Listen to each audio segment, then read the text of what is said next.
Friends, अभिमान academy में आपका एक बार फिर से स्वागत है। आज हम समय खराब न करते हुए चलते हैं प्रश्न नंबर 1 पर।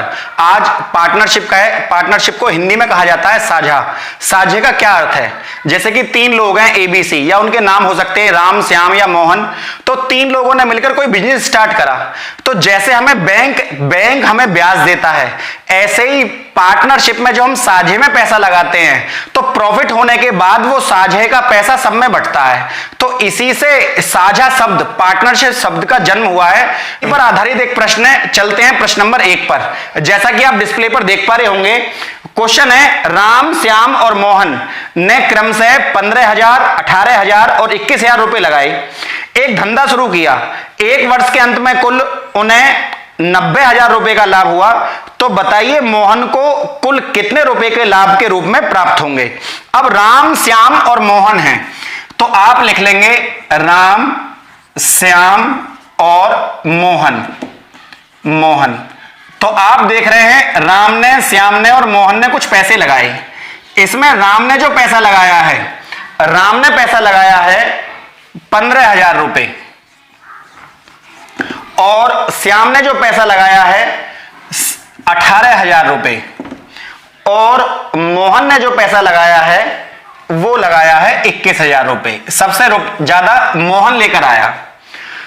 अब 1 वर्ष के उपरांत, 1 वर्ष का मतलब है इसके पैसे भी 12 महीने पड़े, इसके पैसे भी 12 महीने पड़े, इसके पैसे भी 12 महीने पड़े। जब तीनों का समय बराबर होता है, जब सबका समय बराबर होता है, तो आपको यहां पर गुणा 12 लिखने की कोई आवश्यकता नहीं है। गुणा 12 गुणा 12 गुणा 12 आप नहीं लिखेंगे, क्योंकि सभी का समय बराबर होता है। और जब सबका समय बराबर होता है तो समय का उल्लेख करने की आवश्यकता नहीं है। सबने बिजनेस साथ ही शुरू किया है। अब आपको दिया हुआ है कि वर्ष के अंत में उन्हें लाभ होता है 90,000 रुपए का। 90,000 रुपए के रूप में इन सबको लाभ के रूप में प्राप्त हो गए। अब यहीं से इस क्वेश्चन का जन्म होता है कि इनका अनुपात क्या है, किसको पैसे कितने मिलने चाहिए। तो सबसे पहले आप यहां पर सीधी लाइन खींच लो। आप देखो कि ऐसी कौन सी संख्या से कट सकते हैं। जैसे इसमें 3 जीरो कट रही हैं, तो आप 3 जीरो सब में काट देंगे। 30 30 30। अगर यहां 9,000 रुपए लिखे होते तो यहां पर खड़ी जीरो कटती हैं। खड़ी जीरो का मतलब क्या है? सीधी रेखा से जितनी भी जीरो कट जाती हैं, वो हम आपको अगले प्रश्न में बताएंगे। अब यहां पर आपको दिया हुआ है 3 जीरो 3 जीरो 3 जीरो, तीनों में कॉमन थी, तीनों में कट गई। अब 3 सत्ते 21, 3 6 जा 18 और 3 5 जा 15, 3 पंजे 15, 3 6 18, 3 सत्ते 21, 5 6 और 7, 5 6 और 7 के अनुपात में इन तीनों को लाभ हुआ। 5 6 11 और 7 18 रुपए टोटल अनुपात के रूप में बैठते हैं। और यहां पर जो बैठे 90,000 रुपए बैठे, 18 पंजे 90। इसका मतलब है 5,000 गुना 5,000 टाइम्स 5,000 गुना आपसे झूठ बोला गया है। हर संख्या 5, क्योंकि जो 90,000 था उसको 18 बोला। इसका मतलब है सब संख्याओं में 5,000 का अंतर है। तो आपको सभी संख्याओं में 5-5 हजार की गुणा करनी है। जब आप 5,000 की गुणा 5 में करेंगे तो 5 25 25,000 रुपए मिलेंगे राम को। दूसरे का अनुपात है 6, तो जब आप 6 में 5,000 की गुणा करेंगे तो 6 पंजे 30,000 रुपए मिलेंगे श्याम को। और जो तीसरा व्यक्ति है मोहन को 7,000 गुणा 7 में 5,000 की गुणा करेंगे, 7 पंजे 35 और 35,000 रुपए मिलेंगे आपके मोहन को। तो आपसे जो क्वेश्चन है पूछा गया है, वो पूछा गया है कि बताइए मोहन का कुल लाभ कितने रुपए है। तो मोहन का कुल लाभ है 35,000 रुपए। जैसा कि आप क्वेश्चन डिस्प्ले पर देख पा रहे होंगे, क्वेश्चन दिया हुआ है रीता, गीता और सीता। रीता, गीता और सीता, नाम कुछ भी हो सकते हैं, A B C भी हो सकता है। रीता, गीता, सीता भी हो सकता है। राम, मोहन, सोहन, कुछ भी हो सकता है। नाम डजंट मैटर यह है कि 3 लोगों को पैसा बांटा गया है और उन्होंने पैसा लगाया है 10,000 रुपए, 12,000 रुपए और 14,000 रुपए। 10,000 रुपए, 12,000 रुपए और 14,000 रुपए उन्होंने व्यापार में लगाए। अब उन्होंने एक व्यापार शुरू करा, 2 साल तक सबके पैसे पड़े रहे, मतलब 2 साल तक इसके भी पड़े, 2 साल तक गीता के भी पड़े, 2 साल तक सीता के पड़े। जब तीनों के पैसे बराबर समय लगे हों तो आपको यहां पर समय गुणा 24, 1 साल में होते हैं 12 महीने और 2 साल में होते हैं 24 महीने, तो आपको तीनों में 24 24 24 की गुणा करने की कोई आवश्यकता नहीं है, क्योंकि तीनों के 24 कट जाएंगे। या आप तीनों के साल में भी लिखोगे तो 2 वर्ष 2 वर्ष 2 वर्ष तीनों ही आपस में कट जाएंगे। तो हम यहां पर 0 काट देते हैं, 1 2 3 1 2 3 1 2 3, क्योंकि 3 3 0 तीनों में ही कट रही हैं, 3 0 यहां भी कट रही हैं, 3 0 यहां भी कट रही हैं, 3 0 यहां भी। अब यहां संख्या बच गई 10, यहां बच गई 12, यहां बच गई 14। इसके बाद 2 पंजे 10, 2 छिक्का 12, 2 सत्ते 14। हमारा तीनों का जो लाभ आया वो अनुपातिक लाभ आया है। अनुपातिक लाभ का क्या अर्थ है? इन तीनों का जोड़ 5 6 11 और 7 18 रुपए बैठा, जो कि वास्तविक नहीं है।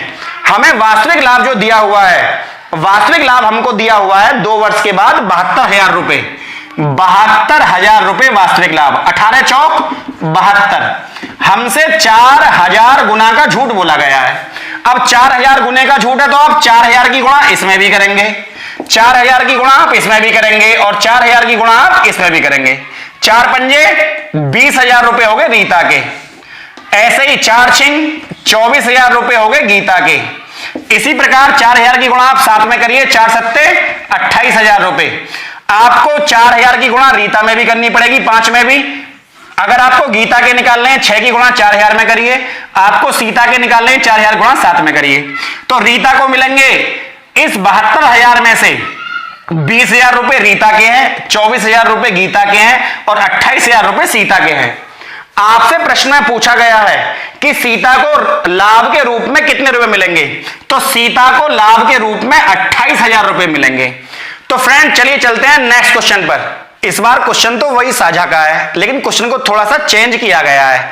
इस बार लाभ का अनुपात दिया हुआ है और पूंजी पूछ ली है। जैसा कि आप क्वेश्चन देख रहे होंगे, 2 व्यक्तियों ने 3 वर्ष तक साझे का एक धंधा किया और 50,000 रुपए और 60,000 रुपए लाभ के रूप में मिले। यदि पहला व्यक्ति 20,000 रुपए लगाता है तो बताइए दूसरे व्यक्ति ने कितने रुपए निवेश करे।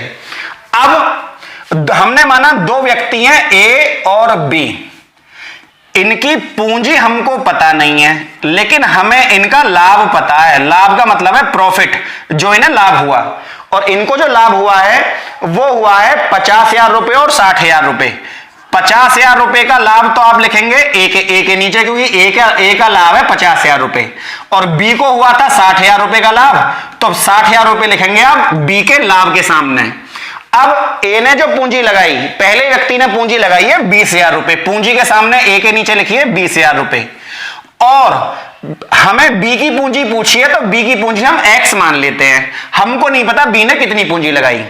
इस तरह अब इन्होंने क्वेश्चन जो बताया गया है इसमें इन्होंने कुछ समय दिया है 3 वर्ष, तो 3 वर्ष की गुणा आप इधर करेंगे, 3 वर्ष की गुणा इधर करेंगे। जब दोनों का समय बराबर होता है तो समय को नहीं लिखते हैं, उससे समय बचता है। यदि कोई आदमी 6 महीने बाद आता है या 12 महीने बाद आता तो वो समय लिखा जाता है, जैसे कि हम आने वाले प्रश्नों में लिखेंगे।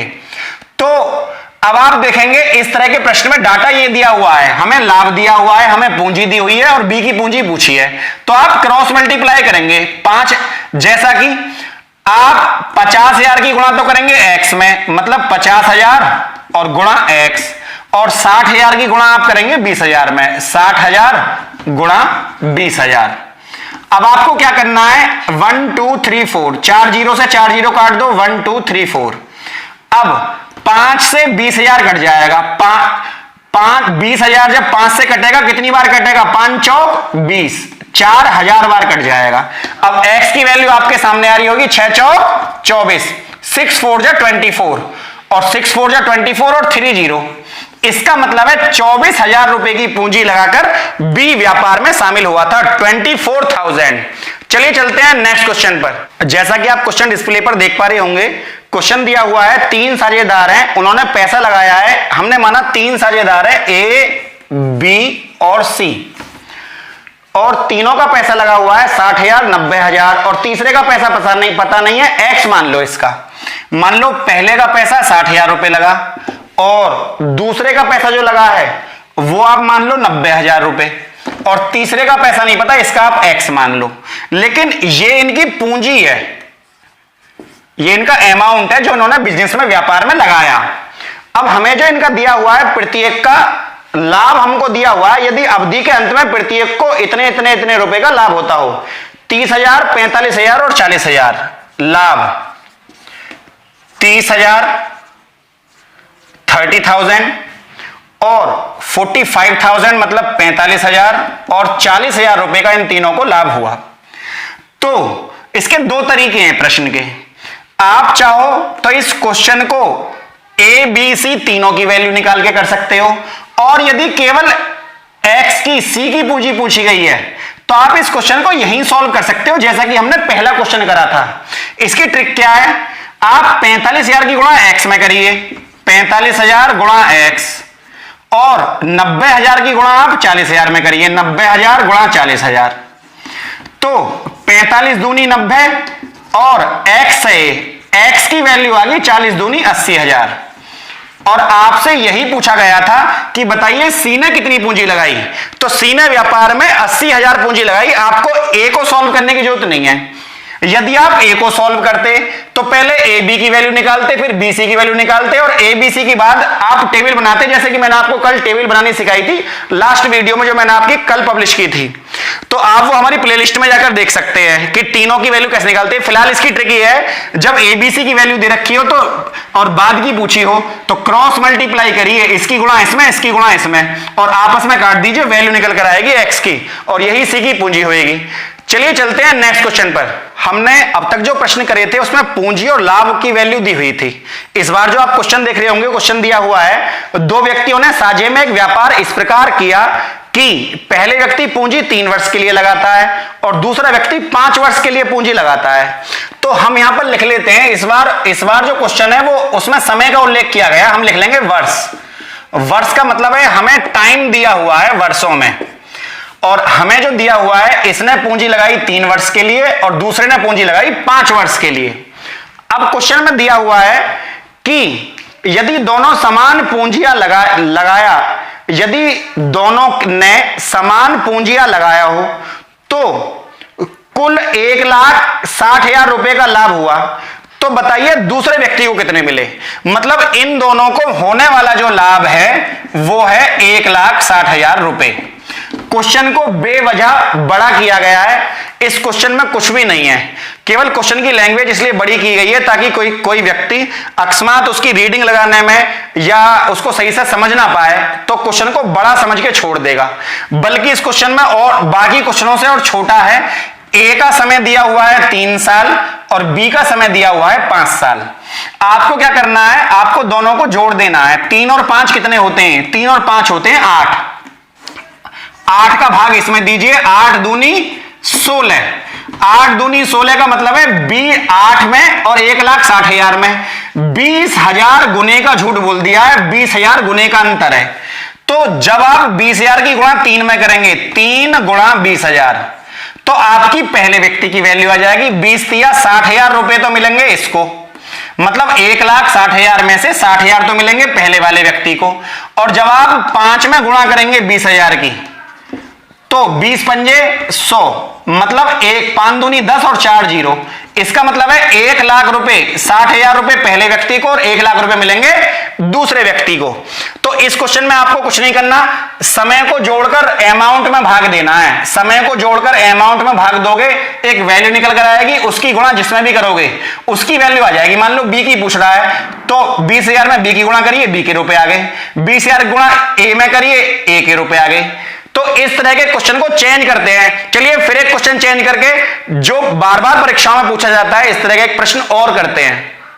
जैसा कि आप क्वेश्चन देख पा रहे होंगे, क्वेश्चन दिया हुआ है राम और रहीम, दो व्यक्ति हमको दिए हुए हैं।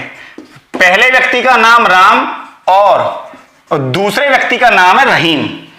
अब हमको जो वैल्यू दी हुई है, कहा है जिसमें ए ने अपनी पूंजी, यदि जिसमें ए की पूंजी प्रारंभ में राम और रहीम समान पूंजी लगाकर एक व्यापार जिसमें ए की पूंजी प्रारंभ के 8 महीने तक और बी की पूंजी बाद में 6 महीने तक लगी रही, कुल 42,000 रुपए का लाभ हुआ, तो राम को लाभ के रूप में कितना मिला। आपको क्वेश्चन की शुरुआत तो हुई थी राम रहीम से और आगे जिक्र कर दिया ए और बी का। इसका मतलब है राम ए है और रहीम बी है। आपको क्वेश्चन में, क्योंकि वो उनके ए और बी के समान मान लिए गए हैं, आप क्वेश्चन में ये मत सोचना ए और बी कोई और व्यक्ति हैं, ए और बी यही हैं दोनों। और इनका जो समय दिया हुआ है, इस बार जो टाइम दिया हुआ है वो दिया हुआ है महीने में, माह का मतलब होता है मंथ। और पहले वाले का जो पैसा लगा है वो लगा है 8 महीने और दूसरे व्यक्ति का पैसा लगा 6 महीने और दोनों को जो लाभ हुआ वो हुआ है 42,000 रुपए का। अब आप देखेंगे 8 और 6 कितने होते हैं। 8 जैसा कि हमने पिछले क्वेश्चन में किया था, 8 और 6 होते हैं 14 और हमको बताए 42, 14 तिया 42, हमसे 3000 गुना 3000 टाइम्स, झूठ बोल दिया, अंतर है दोनों में 3000 का। ये अंतर आप यहां से निकालेंगे। अगर आपसे राम की वैल्यू पूछे तो आप 8 में 3000 की गुणा कर देंगे, 8 तिया 24,000 रुपए तो मिलेंगे राम को। यदि आपसे रहीम की वैल्यू पूछे तो आप 6 में 3000 गुणा कर देंगे, 6 तिया 18। मैं एक बार क्वेश्चन को दोबारा रिपीट करता हूं। दोनों का समय दिया हुआ है, दोनों का समय जोड़कर आप अमाउंट में भाग देंगे। समय का भाग अमाउंट में जितनी बार जाएगा उसकी गुणा आप 3,000 की गुणा 3000 आया, 3,000 की गुणा आप दोनों में करेंगे, 3 अट्ठे 24, 3 6 18। तो इसके पैसे आ गए 24,000, इसके पैसे आ गए 18,000। हमसे प्रश्न पूछा गया है तो राम को लाभ के रूप में कितने रुपए मिले, तो राम को लाभ के रूप में 24,000 रुपए मिलते हैं। तो इस तरह से इन क्वेश्चनों की ट्रिक निकलती है कि अमाउंट में समय का भाग देकर भी प्रश्न को किया जा सकता है। कल हम फिर हाजिर होंगे इससे कुछ एडवांस क्वेश्चनों को लेकर। यदि आपको आज की वीडियो अच्छी लगी हो तो friends like share and subscribe करना ना भूलें। जय हिंद, जय भारत।